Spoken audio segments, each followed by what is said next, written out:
Ladies and gentlemen, if you've caught any of my videos over the last few weeks, you probably noticed that Prometheus Lens worked itself into every one of them in some way, shape, or form. Mainly due to the fact that it synergizes extremely well with Solar 3.0. And it just so happens that I never actually did a proper weapon review for Prometheus Lens up to this point, so the timing kinda feels right. We'll check out Prometheus Lens stats and perks, test its utility, and run its damage numbers for both PvP and PvE. And if you do end up finding this content useful, helpful, or enjoyable, drop it a like, pass it along to some friends, or consider subscribing to the Ironworker Gaming channel. All are great ways of showing your support, and I really, truly do appreciate any support that you're willing to lend. But onward with the review as we take a look at Prometheus Lens' stats and perks. Prometheus Lens is a solar exotic trace rifle firing at 1,000 rounds per minute with 100 rounds in the magazine. For the stats, we'll pull in the full scope of numbers from light.gg, and while they do look pretty decent, they're actually average when compared to our other exotic trace rifles. Recoil direction and aim assist are maxed out, but that is to be expected within the weapon class. The 6 impact is standard, and the range at 70 is decent. The stability and the handling are each seeing a 20-point boost from the catalyst, pulling them up to a respectable level. The reload speed of 40, here again, is okay, and the airborne effectiveness is 16. And that sounds pretty bad, but I honestly don't think trace rifles in general perform too poorly from the air. But yeah, average up and down the board. Nothing exceptional, but no glaring flaws either. Prometheus Lens' intrinsic trait is Prismatic Inferno. Fires a solar trace beam of heat energy that grows as the weapon is fired. Newly added to this weapon, sustained damage applies Scorch to the target. We'll definitely be taking a look at that coming up. The exotic perk is Flame Refraction. Kills with this weapon will return a fraction of the ammo used to the magazine from reserves. And if you've yet to acquire Prometheus Lens and it does sound like a weapon you'd like to get your hands on, may RNG be kind to you because there is no direct route to getting the weapon or the catalyst. Both are random drops. But let's move into the PvE section and start taking a look at how this thing performs, starting out with some functionality testing. The main thing that has always set Prometheus Lens apart from other trace rifles is the expanding damage field that it creates with sustained fire, allowing the wielder to focus damage on a target while also damaging enemies in the immediate vicinity, with a fairly large radius when it's ramped up.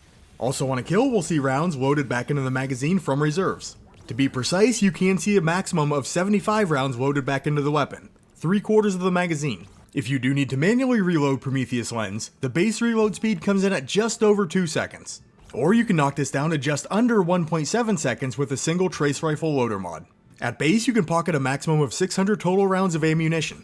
And with a single trace rifle reserves mod, which is discounted in the seasonal artifact currently, you can carry up to 600. Even if you put 2 of them on, it's not going to push it up past that point. So either the mod is bugged, the weapon mod combination is bugged, or Prometheus Lens just won't accommodate any more than 600 rounds. Either way, don't use the mod with this weapon.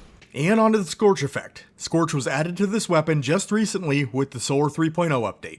So anything within the Solar 3.0 kit that is linked to Scorch can be accessed via Prometheus Lens, or at least supplemented by the weapon. You do need to first sustain some damage to apply the Scorch effect though, and I found that to be after 13 rounds are landed. In my Scorch stacks and ignition video, after doing a good bit of testing and dissecting some numbers, it broke down to where Prometheus Lens could apply 0.67 Scorch stacks per round, so a maximum of 67 in a single magazine. If you're running Ember of Ashes though, you can apply enough stacks with Prometheus Lens to proc the ignition all on its own. Remember, the fragment is adding 50% more stacks, and the magic number to spark that ignition is 100. So if you land an entire magazine on a single target, as the last round contacts your enemy, the ignition will spark. And time to run some damage numbers. But as always, my general disclaimer first. PvE damage numbers are variable and will change depending on content scaling or enemy tier. This is why I do all of my testing in the Conflux Lost sector on Nessus versus Karl the Colossus, to keep these damage numbers consistent and comparable from video to video. At base, Prometheus Lens will register 1,456 points of damage on a crit and 1,039 to the body. Scorch damage will be applied to the enemy as consistent damage is maintained by the weapon, but the Scorch damage ticks do perform a little oddly. I was seeing them starting at 649, then dropping to 287 after about 30 rounds or so, and back up to 850 as we neared the end of the magazine. The afterburn of the Scorch started at 872 and then started diminishing, as Scorch does. But maximum potential damage for a full magazine is 165,079, not including the Scorch afterburn. Time to fire off all 100 rounds comes in at 6.56 seconds. Damage per second, 25,164. For a tangible comparison, we'll take a look at Coldheart, historically the best single target damage dealer as far as trace rifles are concerned. This weapon does have ramping damage with sustained damage. It'll start out hitting for 1,655 points of damage on a crit, and move all the way up to 2,975 when at full power. So in its 101 round magazine, it is outputting 272,462 points of damage. And it achieves that in 6.62 seconds. Damage per second for Cold Heart, 41,157. And you can see the difference here in Carl's remaining health bar. It's not even close. Cold Heart can dump a ton more single target damage. But we can help Prometheus Lens out a little bit with the Ember of Ashes fragment. Now, it didn't really help out much at all as far as damage output when sustaining damage on a target, even though the last Scorch tick did top out a little bit higher at 1103. But we do get to tack on that extra 36,144 points of damage from the ignition. That does put the single mag damage up in the 200,000 range. And it is bringing the damage per second just over 30,000. Still not in the same ballpark as Cold Heart, but I really don't think single target damage was ever Prometheus Lens' intended role. This trace rifle has always felt better suited for the moment-to-moment gameplay, clearing ads, melting down major targets, and refilling the magazine in the process. And provided you are running a solar subclass, it can do an extremely good job at that, even in higher end content. Now, just the Scorch Burn alone that was added to the weapon is kind of meh. But when you start synergizing and building into it, it does become a fantastic feature. I mean, just within the fragments, you can run Ember of Searing to get melee energy refunded when defeating scorched targets, Ember of Singeing to get your class ability charging faster when targets are scorched, or play into the ignition aspect as well, with Blistering, Eruption, or Char. Currently in the artifact, Overload Trace Rifle is an option that will give Prometheus Lens some viability in higher level content where champions are present. Flame Harvesting and Raise of Precision might be nice options as well. And given the weapon's intrinsically deep ammo reserves, even though it does run off of green bricks, it's a fine candidate for a double special weapon loadout. Prometheus Lens can work very nicely in a lot of setups. And the examples that I gave didn't even get into any class specific aspects or exotic armor synergy. This really can be a cornerstone exotic weapon in the Solar 3.0 landscape. Another interesting feature, if you do have an active damage boost, something like Font of Might, this is going to increase the damage from the Scorch as well. But also while under the effect of the external buff, if the Scorch stacks applied from Prometheus Lens do proc the ignition, the damage increase will be reflected there as well. Not only nice from a single target damage perspective, but that could let the ignition damage put a serious hurt on any other enemy targets in the immediate area. You gotta watch though, because if Scorch stacks are applied to a target from a separate source, they do seem to override the ignition damage increase from a buffed Prometheus Lens. But I think the weapon's biggest downfall lies in its greatest strength. It kinda needs Solar 3.0. Now, we currently are in an era of Destiny where exotic, subclass, build synergy more or less rules the day. And if you're not applying that with Prometheus Lens, it does feel pretty flat. It'll still clear low-level trash ads just fine, but the single target damage is lacking for an exotic special. And it loses a lot of its appeal if you try to pair with Arc, Stasis, or Void. Great with Solar, not so much with everything else. But Prometheus Lens definitely has become one of my go-to exotic weapons here in Season of the Haunted. Currently, given the artifact mods, it is a good time to be using a trace rifle. Pair that with Prometheus Lens' Solar 3.0 synergy, and we're looking at what can be a very handy laser gun. But we gotta move on to the PvP section and start running some numbers in there. Prometheus Lens will score 14 points of impact damage on a crit and 10 to the body. Lower than it was in days past because the Scorch damage is now being applied as well, which is not exactly cut and dry. Sometimes they register as 5, sometimes they show as 6. But they don't always come out 1-to-1 with the rounds landed. I mean, sometimes they did, and it was more consistent when landing body shots. But just in general, sometimes I'd see 2-to-1, 3-to-2.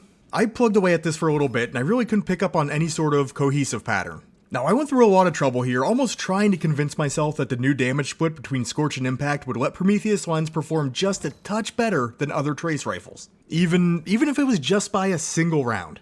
But it didn't. Regardless of the jumbled mess of numbers that are being displayed on screen, it still took 13 crits or 17 body shots to down Agent Sparkles at tier 6 resilience, spot on every time. Which is actually marginally worse than even a legendary trace rifle that can secure kills with 12 crits and 16 body shots. So about 0.75 seconds for an optimal time to kill, and 1 second for a body shot time to kill. A few other quick points, Prometheus Lens will hit for full damage from 36 meters in. Right around the 37 meter mark is when damage fall off begins to occur.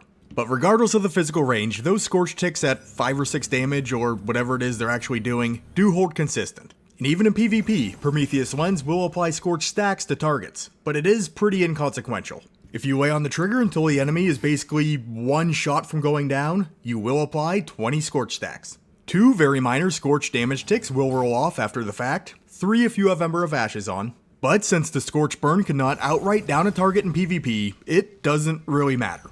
Just thought you might like to know. For Prometheus Lens's PvP performance, I'm gonna make this brief, but let me preface this by saying, if you enjoy using Prometheus Lens in the Crucible, if you have fun with it, if it treats you good, keep doing your thing. I like a lot of off-meta weapons, and I can play well with some off-meta weapons that people scoff at me for using, and I don't care. Not one bit. Prometheus Lens for me isn't one of them though. I don't think it brings enough to the table on this side of the game. The Scorch damage didn't really help it out in a meaningful way, the stats aren't anything to write home about, and all of the interesting points of synergy that make it feel special in PvE don't really translate to the Crucible. Some of the other exotic trace rifles do have some pretty cool PvP functionality. Prometheus Lens really doesn't. And on top of that, we do have 2 legendary trace rifles in the game, Retraced Path and Hollow Denial, that are doing a little better base damage. And they're both fairly easy to acquire, so you can run one down that has a stat line that fits your playstyle, and you can pick up some interesting perk combinations. Like damage perks, something that Prometheus Lens is sorely lacking. But as far as PvP goes, I said my piece and made my point. I don't hate trace rifles in general in there, I just don't like this one for the Crucible. But I really think it's performing extremely well in PvE. When surrounded by the pieces of Solar 3.0 that allow this weapon to make the most of itself, it is solid. If you've yet to try it out this season, give it a go. Get creative, get crafty, roll it into an interesting build, and go have fun. But if you did enjoy this video, please remember to leave it a like, and consider subscribing to the Ironworker Gaming channel if you're not already, to catch more of my Destiny 2 content coming up in the near future. If you have any additional thoughts or anything to add pertaining to the weapon, drop it down in the comments. I'm always interested to hear what you have to say. And with all that being said, I'd like to thank you for taking the time out of your day to check out this weapon breakdown. You guys are awesome, and I will catch you on the next one.